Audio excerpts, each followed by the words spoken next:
Hello, a very warm good morning to all. കഴിഞ്ഞ ക്ലാസ്സിൽ നമ്മൾ ഡിസ്കസ് ചെയ്തത് ഫ്രെഡ്ലിച്ച് അഡ്സോർപ്ഷൻ ഐസോതേമിനെ പറ്റിയിട്ടാണ്. ഫ്രെഡ്ലിച്ച് അഡ്സോർപ്ഷൻ ഐസോതേമിൻ്റെ ഒരു ലിമിറ്റേഷൻ എന്താണെന്ന് വെച്ചാൽ, Freundlich adsorption isotherm could be effective only for low pressure. When the pressure is high, Freundlich adsorption isotherm will say that I don't know anything because it is independent of the pressure. So in order to sort out the issue, Longmire has introduced a new isotherm. According to Longmire adsorption isotherm, you could see that he has made few assumptions. On the assumption only this theory is built up. The first assumption is the layer of the gas, the layer of the gas adsorbed on solid adsorbent is 1 molecule thick. അതായത് ഈ അഡ്സോബെൻറ്റിൻ്റെ മോളിൽ, അതായത് അഡ്സോബേറ്റിൻ്റെ മോളിൽ ഉണ്ടാകുന്ന അഡ്സോബെൻറ്റിൻ്റെ molecule ഒറ്റ മോളിക്യൂളിൻ്റെ തിക്നെസ്സിലുള്ള ഒരൊറ്റ ലെയറാണ്. I mean it is a monolayer. The adsorbed layer is uniform all over the adsorbent എന്ന് പറഞ്ഞാൽ എവിടെ ഏത് ഭാഗത്ത് നോക്കിയാലും അതിൻ്റെ തിക്നെസ് സെയിം ആയിരിക്കും. It is uniform. അതായത് അഡ്സോബെൻറ്റ് മോളിക്യൂൾസിന് ഒരേ സൈസായിരിക്കും. മോണോ ലെയർ എന്നതാണ് ഉദ്ദേശിക്കുന്നത്. അപ്പോൾ മോണോ ലെയർ ആകുമ്പോൾ എല്ലാ ഭാഗത്തും ഒരുപോലെ ആയിരിക്കും. പിന്നെ രണ്ടാമത്തെ എന്താണെന്ന് വെച്ചാൽ there is no interaction between the adjacent adsorbed molecules. ഇപ്പോൾ നിങ്ങൾ ക്ലാസ്സിലൊക്കെ പോയിരുന്നാൽ ഇങ്ങോട്ട് നോക്കി അങ്ങോട്ട് നോക്കി ആരാണ് എവിടെയാണ് എന്താണ് നീ ഭക്ഷണം കഴിച്ചോ ഈ മാതിരി ചോദ്യങ്ങളൊന്നുമില്ല.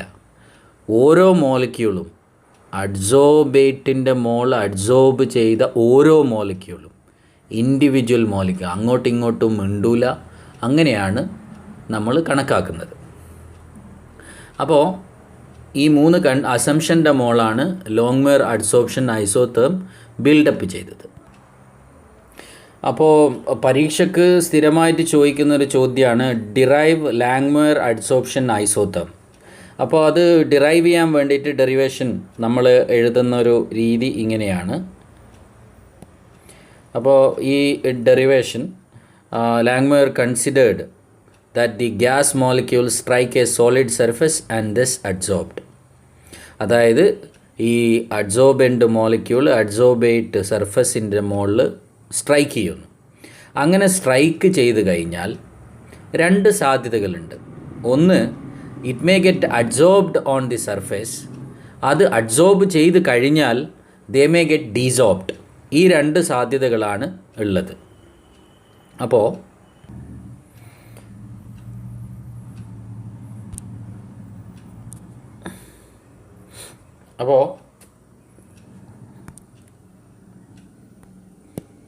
നമുക്കൊരു സർഫസ് എടുക്കാം.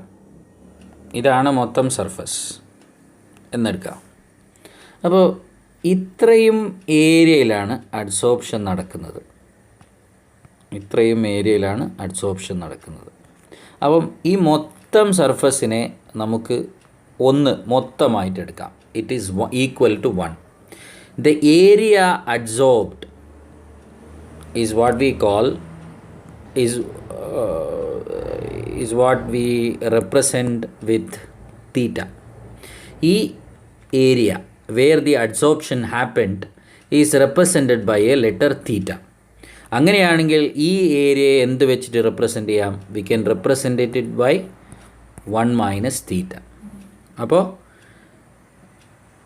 ഈ ഏരിയ അഡ്സോർപ്ഷനെ റെപ്രസെൻ്റ് ചെയ്യുന്നു, കാരണം ആ ഭാഗത്ത് അഡ്സോർപ്ഷൻ നടന്നിട്ടുണ്ട്. ഈ ഏരിയ ഡീസോർപ്ഷനെ റെപ്രസെൻ്റ് ചെയ്യുന്നു, കാരണം ഇവിടെ അബ്സോർപ്ഷൻ നടന്നിട്ടില്ല. അതായത് അബ്സോർപ്ഷൻ നടന്നതിന് ശേഷം അവരൊഴിഞ്ഞു പോയി. അപ്പം നമുക്ക് ഇപ്പോൾ 2 കാര്യങ്ങളാണ് നടക്കുന്നത്. ഒന്ന്, ഈ മോളിക്യൂൾ സ്ട്രൈക്ക് ചെയ്യുന്നു, അഡ്സോർബ് ചെയ്യുന്നു. ആ അഡ്സോർബ് ചെയ്ത molecule some time they may get evaporated, അങ്ങനെ ഈ സർഫസിൽ നിന്നും ദൂരോട്ട് പോകും. അങ്ങനെ ദൂരെയോട്ട് പോകുന്ന പ്രോസസ്സിനെയാണ് നമ്മൾ ഡീസോപ്ഷൻ എന്ന് പറയുക. അപ്പോൾ നമുക്ക് ഡിസ്കസ് ചെയ്യേണ്ടത് റേറ്റ് ഓഫ് ഡീസോപ്ഷൻ ആണ്, അല്ലെങ്കിൽ റേറ്റ് ഓഫ് അഡ്സോപ്ഷൻ ആണ്. അപ്പോൾ റേറ്റ് ഓഫ് അഡ്സോപ്ഷൻ നമ്മൾ റെപ്രസെൻ്റ് ചെയ്യുക ഇങ്ങനെയാണ്, അതായത് R D is equal to rate of adsorption is equal to K D into theta. K D into theta. അപ്പോൾ rate of desorption is equal to K D into theta. അതായത് desorption നടക്കുന്നത് adsorption നടന്ന ഭാഗത്താണ്. ഇതാണ് ആ ഭാഗം, ഇതാണ് ആ ഭാഗം. അപ്പോൾ rate of desorption is directly proportional to theta, where the adsorption which is the area where adsorption happened. അതായത് എവിടെയാണോ അഡ്സോപ്ഷൻ നടന്നത് അവിടുന്ന് ഡീസോപ്ഷൻ നടക്കാൻ പറ്റൂ. അപ്പോൾ rate of desorption is directly proportional to theta. Proportionality constant introduce ചെയ്താൽ rate of desorption is equal to K D into theta. ഇനി നമ്മൾ അഡ്സോപ്ഷനെ പറ്റിയിട്ടാണ് പറയുന്നതെങ്കിൽ അഡ്സോപ്ഷൻ നടക്കുന്ന സ്ഥലം കാലിയായ സ്ഥലത്തെ അഡ്സോപ്ഷൻ നടക്കാൻ പറ്റൂ. സോ കാലിയായ സ്ഥലത്തിനെ റെപ്രസെൻ്റ് ചെയ്യുന്നത് 1 മൈനസ് തീറ്റ, ഈ ഏരിയ മൊത്തം. അപ്പോൾ we can write rate of adsorption is equal to k into 1 minus theta. അപ്പോൾ മനസ്സിലാക്കുക, rate of desorption is equal to kd into theta, rate of adsorption is equal to ka into 1 minus theta. Okay, അപ്പോൾ let us come back to the point. Longmire considered that the gas molecules strike a solid surface and is adsorbed. Some of these molecules then evaporate or adsorbed fairly rapidly. A dynamic equilibrium is established between the two opposing forces, adsorption and desorption. നമുക്ക് ഇതിലേക്ക് വരാം, ഈ പോയിന്റിലേക്ക്. ഇത് ഓർമ്മയിലിരിക്കട്ടെ.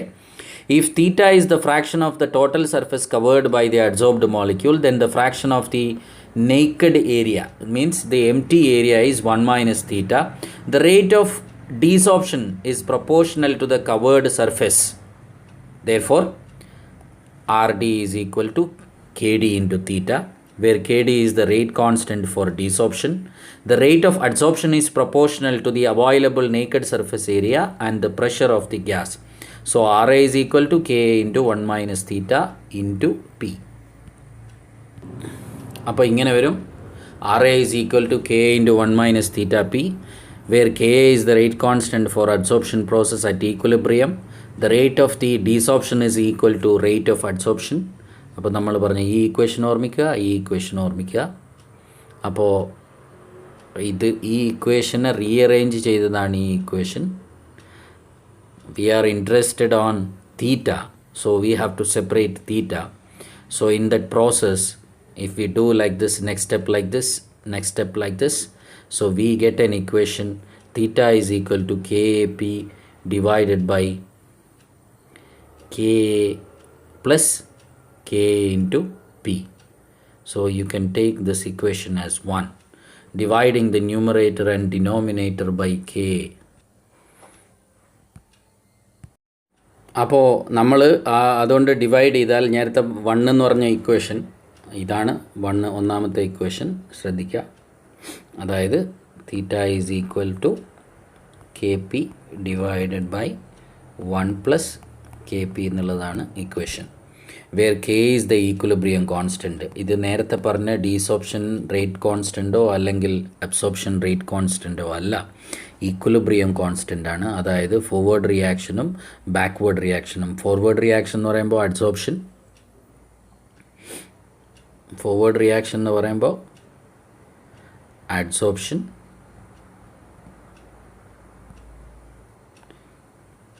Backward reaction എന്ന് പറയുമ്പോൾ ഡീസോപ്ഷൻ. അപ്പോൾ ഇതിൻ്റെത് നമ്മൾ നേരത്തെ പറഞ്ഞു. ഇപ്പോൾ ഈ ഒരു പ്രോസസ്സും തമ്മിൽ ഈക്വിലിബ്രിയത്താണ്. എന്താണ് ഈക്വിലിബ്രിയം എന്നുള്ളത് നമ്മൾ അടുത്ത ചാപ്റ്ററിൽ ഡിസ്കസ് ചെയ്യും. അപ്പോൾ ഇതിന് പറയുന്ന പേര്, ഇത് ക്യാപിറ്റൽ ലെറ്റർ കെ ആണ്, നേരത്തെ എഴുതേണ്ടത് സ്മോൾ ലെറ്റർ കെ ആണ്. അപ്പോൾ ഈ കെ എന്ന് പറയുന്നത് ഈക്വിലിബ്രിയം കോൺസ്റ്റൻ്റ് ആണ് and is known as the adsorption coefficient. The amount of gas adsorbed per gram of the adsorbent. നമ്മൾ തീറ്റ എന്ന് പറയുന്ന സാധനം ഇതുവരെ ഉപയോഗിച്ചിട്ടില്ല. അപ്പോൾ ഈ തീറ്റ എന്ന് പറയുന്ന സാധനം ഫ്രെഡ്ലിച്ച് അഡ്സോർപ്ഷൻ ഐസോതേമിലുള്ള ഒരു സാധനമാണ്. എന്താണതെന്ന് വെച്ചാൽ amount of the adsorbent molecule adsorbed on an adsorbate. So ഈ തീറ്റ എന്ന് പറയുന്ന സാധനം നമ്മൾ നേരത്തെ പറഞ്ഞ the amount of gas adsorbed per gram of the അഡ്സോർബൻറ്റിന് തുല്യമാണ്. അപ്പോൾ നമുക്ക് തീറ്റയ്ക്ക് പകരം എന്ത് എഴുതാം? ഈ എക്സ് എന്നുള്ളത് എഴുതാം. സോ അല്ലെങ്കിൽ കൈ എന്ന് എഴുതാം. Chi is directly proportional to K P by 1 + K P, ഇതേ ഇക്വേഷൻ. അപ്പോൾ ഒന്നുകൂടി എഴുതിയാൽ നമുക്കിങ്ങനെ മാറ്റി എഴുതാം. അപ്പോൾ എങ്ങനെ വരുന്നു വെച്ചാൽ chi is equal to K dash K P divided by 1 + kp, where k dash is a new constant. This equation gives the relation between the amount of the gas adsorbed to the pressure of the gas at constant temperature and is known as Longmire adsorption isotherm. Please understand. അപ്പോൾ നമ്മളതിന് പറയാം Longmire adsorption isotherm എന്നാണ്. അപ്പോൾ അതിലൊരു കാര്യം മനസ്സിലാക്കേണ്ടത് എന്താണെന്ന് വെച്ചാൽ, അപ്പോൾ ഈ Longmire adsorption ഐസോതേമിൻ്റെ അത് നമ്മൾ ഓരോ പ്രഷർ നേരത്തെ പറഞ്ഞു ഫ്രെഡ്ലിച്ച് അഡ്സോർപ്ഷൻ ഐസോതേം ലോ പ്രഷറിന് മാത്രമേ പറ്റൂ എന്നുള്ളത്. അപ്പോൾ നമ്മൾ ലോ പ്രഷർ കാര്യം എടുത്താൽ at low pressure K P is equal to K P is far less than 1, right? അപ്പോൾ നമ്മൾ നേരത്തെ പറഞ്ഞൊരു ഇക്വേഷൻ ഉണ്ട്, theta is equal to K P by 1 + K P. അപ്പോൾ ഈ വെരി ലോ പ്രഷറാണെന്നുണ്ടെങ്കിൽ ഈ പറഞ്ഞ കെ പി ഉണ്ടല്ലോ, Kp will be K into P will be very small comparing to 1. When it is very small comparing to 1, what is going to happen is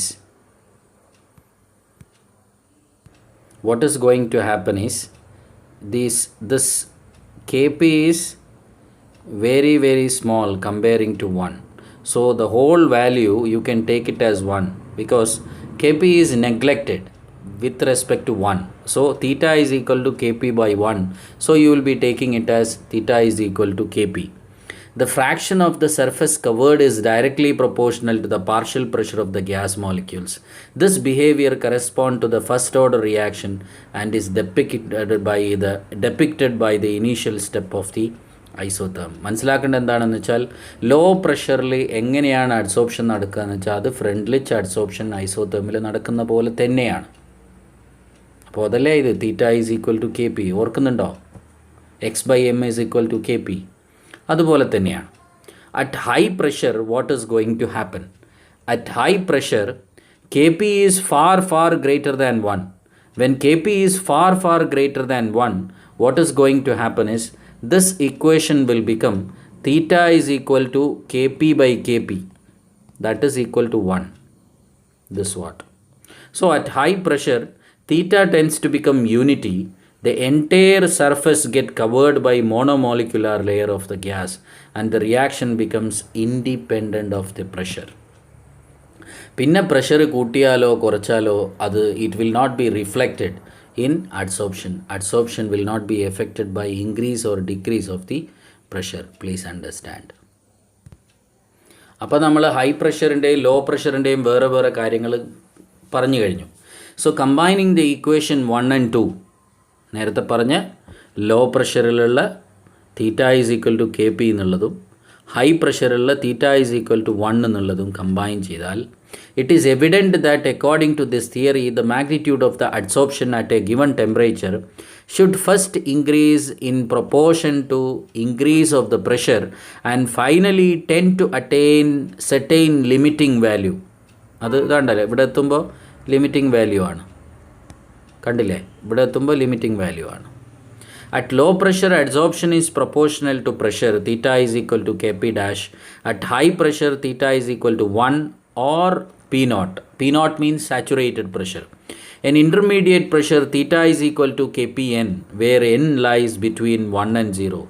Recall what we have discussed in Freundlich adsorption isotherm. According to Longmire according to Langmuir theory, only a single layer of molecule is adsorbed on the surface of the adsorbent. മനസ്സിലാക്കുക, according to Langmuir theory, only single layer of the molecule is adsorbed on the surface of the adsorbent. The fraction theta gives the amount of the gas adsorbed per unit mass of the adsorbent. നിങ്ങൾ പരീക്ഷക്കാണ് ഉദ്ദേശിക്കുന്നതെങ്കിൽ ഈ ഭാഗം അങ്ങനെ തന്നെ ഒരു വാക്കും ഒന്നും വിട്ടുപോകാതെ പഠിക്കുക. വളരെ ആറ്റിക്കുറക്കി ഉണ്ടാക്കിയ നോട്ടാണ് ഇത്. നിങ്ങൾ പരീക്ഷയ്ക്ക് എഴുതിയാൽ നിങ്ങൾക്ക് ഫുൾ മാർക്ക് കിട്ടുന്നതാണ്. അപ്പോൾ ഇങ്ങനെയാണ് എന്ത് ചെയ്യുക, ലോങ്മെയർ അഡ്സോർപ്ഷൻ ഐസോതേർം റെപ്രസെൻ്റ് ചെയ്യുക. മനസ്സിലായി എന്ന് വിചാരിക്കുന്നു.